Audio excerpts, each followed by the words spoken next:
قبیلہ عرب کی ایک لڑکی ایک لڑکے پر عاشق ہو گئی۔ عشق کا بھوت دونوں کے سر پر چڑھ کر ناچنے لگا۔ مختصر یہ ہے کہ دونوں نے بھاگ کر شادی کرنے کا فیصلہ کر لیا۔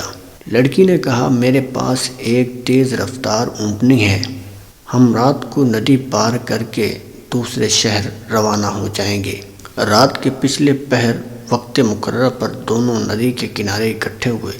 لڑکی بولی، میں اونٹنی پر سوار ہوتی ہوں، تم اسے پیچھے سے ہانکتے ہانکتے ندی پار کرو، پھر اوپر بیٹھ جانا ندی پار کر کے۔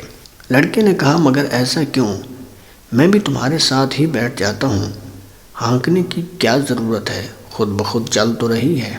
لڑکی نے کہا، اس کا باپ بھی ہمارا پالتو اونٹ تھا، اس کی عادت تھی کہ وہ بیچ ندی میں جا کر بیٹھ جاتا، پانی دیکھ کر مست ہو جاتا اور مارنے پیٹنے پر بھی ڈھیٹ بنا رہتا۔ یہ اونٹنی بھی پانی میں جا کر بیٹھ جاتی ہے، عادت ہے اس کی بھی، تو اس لیے تم سے کہہ رہی ہوں کہ اس کو پیچھے سے ہانکتے جانا، پھر نہیں بیٹھے گی اور ہمارا وقت بچ جائے گا، ہم صبح ہونے سے پہلے شہر سے دور نکل جائیں گے۔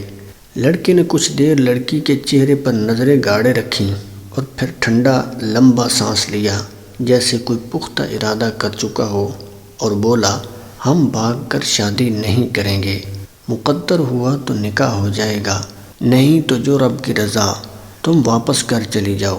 لڑکی نے کہا، مگر کیوں، اچانک کیا ہو گیا تمہیں؟ اس پر لڑکے نے کہا، اس اونٹنی کے باپ کی خصلت اس میں منتقل ہو گئی تو کیا میری خصلتیں میری بیٹی میں اور آنے والی نسل میں منتقل نہیں ہوں گی؟ آج میں تمہارے ساتھ بھاگ رہا ہوں، کل میری بیٹی کسی اور کے ساتھ بھاگ جائے گی۔ یہ کہہ کر لڑکا واپس پلٹ گیا۔